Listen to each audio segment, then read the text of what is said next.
رفعت وإلى الجبال كيف نصبت وإلى الأرض كيف سطحت فذكر إنما أنت مذكر لست عليهم بمسيطر إلا من تولى وكفر فيعذبه الله العذاب الأكبر إن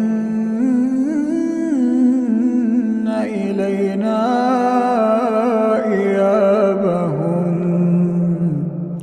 ثم إن علينا حسابهم.